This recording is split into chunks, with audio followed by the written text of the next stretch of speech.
Birinci onu deyim ki, Venezuelada quru əməliyyatlarının olmasına inanmır. Hansısa bir bombardıman və yaxud da hava əməliyyatları, su yolu ilə olan əməliyyatlar mümkündür. Yəni Maduro hökumətinə qarşı mümkündür.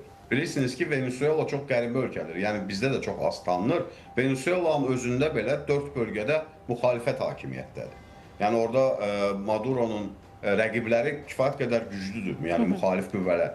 Amerikanın düşüncəsi bundan ibarətdir ki, kənardan qısaca, azacıq bir müdaxilə olsa, daxildə proseslər daha da sürətlənəcək. Venezuelada çox kəskin inflyasiya var, iqtisadiyyat o qədər də yaxşı deyil, yumuşaq desəm.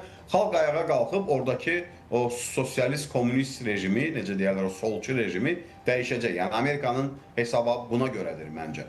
Və başqa şey deyil. Yəni orada quru əməliyyatı olsun, Vyetnam və yaxud da Koreya müharibələrinə bənzər müharibələr olsun. Mən buna qəti inanmıram. Bu olması da mümkün deyil. Amerikanın belə bir addım atmasına ehtiyac da yoxdur. Və burada çox maraqlı olan qısa olaraq onu deyim ki, Rusiya ilə Çinin mövqeyidir. Rusiya ilə Çin Venezuela üzərindən Amerika Birləşmiş Ştatları ilə alıb-ver etməyə çalışacaq. Yəni çalışacaqlar ki, Venezuelada hansısa bir güzəştlərin əvəzinə həm Çin, həm Rusiya başqa sahələrdə hansısa bir Amerikadan güzəşlər qoparsınlar. Yəni faktiki olarak Venezuela böyük geopolitik oyunun bir piyadasına çevrilir. Yani böyük geosiyasi şahmat masasında bir piyada kimi onun üzərində oyun oynanılır. Yəni mən inanmıram ki, nə Çin, nə Rusiya Venezuela hansısa bir ciddi hərbi yardım etsinlər. Yəni bu çox da inandırıcı gəlmir. Amerika nə istəyir? Amerika oradakı rejimi dəyişmək istəyir. Hətta çox qəribədir ki, mən bu yaxınlarda Bloomberg'da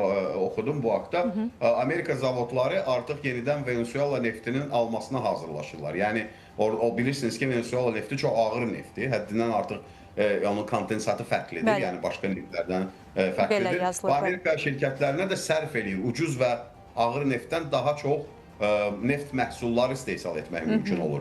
Belə çıxır ki, artıq biznes buna hazırdır. Biznes buna hazırlaşırsa, deməli siyasi qərara da çox az qalır.